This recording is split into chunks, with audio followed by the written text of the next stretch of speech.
బేతాళ కథలు. పూర్వం మందార దేశాన్ని మణిధ్వజుడనే రాజు పరిపాలించేవాడు. ఆయన ధైర్య సాహసాలు, వివేకము గల రాజు. న్యాయ పరిపాలనకు ఆయన పెట్టింది పేరు. ఆయన కాలంలో శిక్షలు అతి కఠినంగా ఉండేవి. పట్టుబడిన దొంగల చేతులను నరికించేవాడు, బందిపోటులను ఉరితీయించేవాడు. అయినప్పటికీ దేశంలో బందిపోటుల బెడద మాత్రం తప్పలేదు. మందార దేశానికి పక్కనే ఉన్న సౌవీర దేశానికి మధ్య పెద్ద అరణ్యం ఉన్నది. ఆ అరణ్యంలో ఉన్న బందిపోటుల కారణంగా ప్రజలు నానా యాతనలకు గురి అవుతుండేవారు. మణిధ్వజుడి సైనికులు ఆ బందిపోట్లను పట్టుకోవడానికి అనేక సార్లు ప్రయత్నించి విఫలులయ్యారు. దానికి కారణం ఆ కీకారణ్యంలో బందిపోట్లకు అనేక రహస్య స్థావరాలు ఉన్నాయి. ఆ అరణ్యంలో ఉన్న భైరవన్న ఒక పెద్ద బందిపోటు. తండ్రి చనిపోయాక అతి చిన్న వయసులోనే వాడు బందిపోటు దొంగలకు నాయకుడయ్యాడు. దారులు కాచి దోచుకోవడం వాడికి వెన్నతో పెట్టిన విద్య. ధనికులు ఎవరైనా అరణ్య మార్గాన వెళుతున్నారని తెలిస్తే వీలు చూసుకొని వాళ్లపై తన ముఠాతో పడి డబ్బును కొల్లగొట్టేవాడు. ఒకసారి భైరవన్న అనుచరులు ఒక మునిని మారువేషంలో ఉన్న రాజుగారి గూఢచారి అన్న అనుమానంతో వాడి దగ్గరకు తీసుకువచ్చారు. ఆయన ముని అని నిర్ధారణ అయ్యాక భైరవన్న మునిని అరణ్యం దాటించి వదిలేయమని తన అనుచరులకు ఆదేశించాడు. ముని అక్కడ నుండి కదలిక భైరవన్నతో, నాయనా, నేను కావాలనే ఈ దుర్గమమైన అరణ్యంలోకి వచ్చాను. నేను ఒకనొక యోగ సాధనలో ఉన్నాను. దానికి ఏకాగ్రత అవసరం. నేను ధ్యానంలో ఉన్నప్పుడు నన్నెవరూ పలకరించకూడదు. అయితే నేనింతకు మునుపు ఎక్కడ యోగ నిద్రలో కూర్చున్నా దారిని పోయే వాళ్ళు తరచూ చూడవచ్చి ప్రశ్నలతో వేధించుతూ నా ఏకాగ్రతను భంగపరిచేవారు. కొంతకాలం పాటు నీ రహస్య స్థావరంలో నేను తపస్సు చేసుకోవడానికి తగిన ఏర్పాట్లు చేయగలవా అన్నాడు. భైరవన్న ఇందుకు అంగీకరించి మునికి కావలసిన ఏర్పాట్లు చేసి ఆయన అవసరాలకు తనే స్వయంగా చూడసాగాడు. ముని తపస్సు నిర్విఘ్నంగా సాగింది. ఒకనాడు ముని భైరవన్నను పిలిచి, నాయనా, వేసవి వచ్చింది. నేను హిమాలయ పర్వతాలకు వెళ్ళాలి. నీ శుశ్రూషలు, ప్రవర్తన నాకెంతో ఆనందం కలిగించాయి. నాకు బాధ కలిగించేది మాత్రం నీ వృత్తే. పరుల సొమ్ము దోచుకోవడం పాపమని నీకు తెలియదా? పొట్ట పోసుకోవడానికి ఎన్ని మార్గాలు లేవు. అతి హీనమైన ఈ జీవిత మార్గాన్ని వదులుకోనాయనా అని హితబోధ చేశాడు. దానికి భైరవన్న, స్వామి, పాపమేదో పుణ్యమేదో నాలాంటి వాడికి ఎలా తెలుస్తుంది? మా తాత తండ్రుల నుంచి మా వృత్తి ఇదే. నాకు కత్తి యుద్ధం తప్ప ఇంకొక విద్య రాదు. నన్ను రాజుగారు సైనికుడిగా పెట్టుకుంటారా? పెట్టుకోరు కదా. ఆయనకు దొరికిన దొంగలను కఠినంగా శిక్షించటం తప్ప బాగుపరచాలి అన్న యోచన ఉందా అని నిట్టూర్చాడు. ముని భైరవన్నను మార్చాలని శతవిధాల ప్రయత్నించి అది విఫలమయ్యాక వాడితో, నాయనా, నాకు తోచింది నీకు చెప్తాను. ఇక నీ ఇష్టం. నువ్వు నాకెంతో సేవ చేశావు.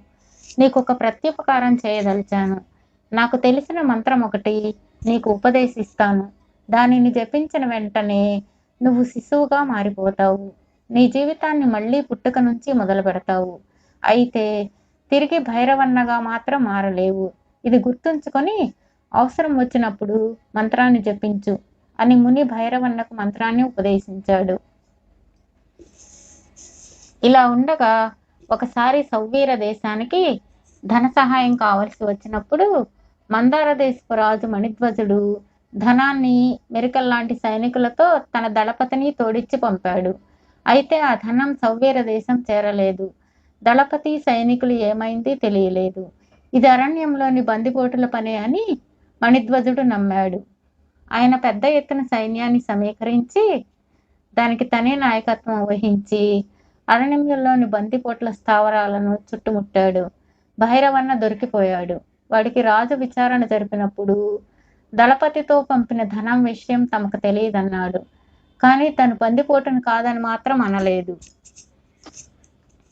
మణిధ్వజుడు భైరవన్న మాటలు నమ్మినా నమ్మకపోయినా వాడు బందిపోటుగా అరణ్యంలో పట్టుబడటం వలన వాడికి ఉరిశిక్ష విధించాడు.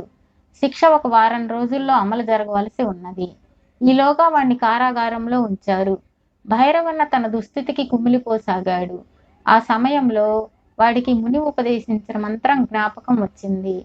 తెల్లవారుతుండగా కారాగార రక్షకుడు తన భటులతోనూ తలారితోనూ వచ్చి కారాగారం తలుపులు తెరిచాడు. భైరవన్నను నిద్రలేపడానికి దుప్పటి తొలగించగానే దాని కింద ఒక చంటి బిడ్డ కనిపించాడు. ఆ పసివాడు కేరుమనగానే వాళ్ళందరూ తుళ్ళిపడ్డారు. వేసిన తలుపులు వేసినట్లే ఉన్నాయి. తప్పించుకోవడానికి ఇంకొక మార్గం లేదు. కారాగారాధిపతి పసిబిడ్డను ఎత్తుకొని పరీక్షగా చూశాడు. ఆ పాప కుడిచెంప మీద మచ్చొకటి కొట్టొచ్చినట్లు కనిపించింది. భైరవన్న కుడిచెంప మీద కత్తిగాటున్నట్లు అతడికి గుర్తొచ్చింది. ఆ బిడ్డలో భైరవన్న పోలికలు చాలా ఉన్నాయి. భైరవన్న పసివాడిగా మారాడడంలో ఎటువంటి సందేహానికి తావులేదు. అయితే రాజుగారు ఉరితీయమన్నదే భైరవన్నను. వాడికి బదులుగా ఉన్న పసిపాపను ఏం చేయాలి? పసిపాపను తలారికిచ్చి శిక్ష అమలు చేయాలా? కారాగార రక్షకుడికి ఏం చేయాలో తోచలేదు. రాజు మణిధ్వజుడు కొలువుదీరి ఉన్న సమయంలో కారాగారాధిపతి పసివాడితో అక్కడికి వెళ్ళి జరిగింది చెప్పాడు. మణిధ్వజుడు సభాభిప్రాయం అడిగాడు. అప్పుడు వర్తక ప్రముఖుల్లో ముఖ్యుడైన ప్రమోదగుప్తుడనే ఆయన లేచి, మహారాజా, ఈ పసివాడి రూపంలో ఉన్నవాడు నిస్సందేహంగా బంతిపోటు భైరవన్నే. నిర్భేద్యమైన మందారదేశ కారాగారం నుంచి ఈనాటి వరకు ఎవరైనా తప్పించుకోగలిగారా? ఏ మాయమంత్రాల సాయంతోనో భైరవన్న శిక్ష తప్పించుకోవాలని చూస్తున్నాడు. ఆ తర్వాత వాడు భైరవన్నగా మారగలడు. తమరు బంతిపోటుకు విధించవలసిన శిక్ష విధించారు కనుక పసివాడి రూపంలో ఉన్న భైరవన్నను ఉరితీయవలసిందే. పసివాడిని కరింకరించి అతనిని వదిలేస్తే ముందు ముందు మంత్రతంత్రాల సాయంతో నేరస్తులు ఇలా మారి శిక్షలు తప్పించుకోవచ్చు. వీణ్ణి పసివాడని వదిలివేయడం అంటే మన శిక్షను మనమే అపహాస్యం చేసినట్లు అవుతుంది. కనుక పసివాడని కనికరించక ఈ రూపంలో ఉన్న బంతిపోటు భైరవన్నను ఉరితీయడం న్యాయమైన పద్ధతి అవుతుంది అన్నాడు.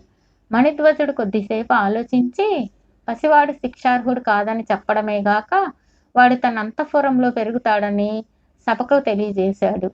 భేతాళుడు ఈ కథ చెప్పి, రాజా, నాకు మణిధ్వజుడి న్యాయ నిర్ణయం గురించి అనేక సందేహాలు ఉన్నాయి. పసివాడి రూపంలో ఉన్నవాడు భైరవన్న అని అందరూ అంగీకరించారు కదా. రూపం మార్చుకున్నంత మాత్రాన బందిపోటు శిక్షకు వీలు కాకుండా పోతాడా?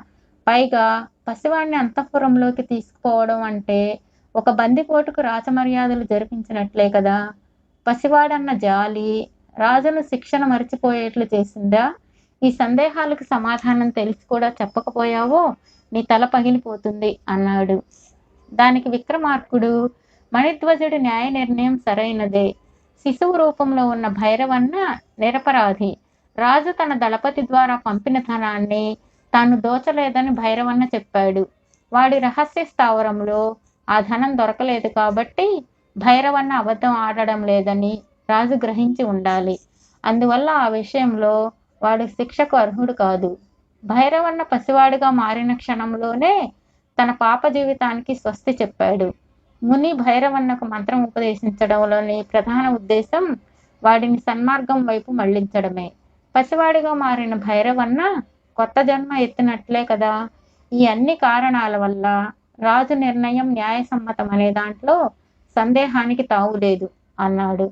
రాజుకు ఈ విధంగా మౌనభంగం కలగగానే బేతాళుడు శవంతో సహా మాయమై తిరిగి చెట్టెక్కాడు.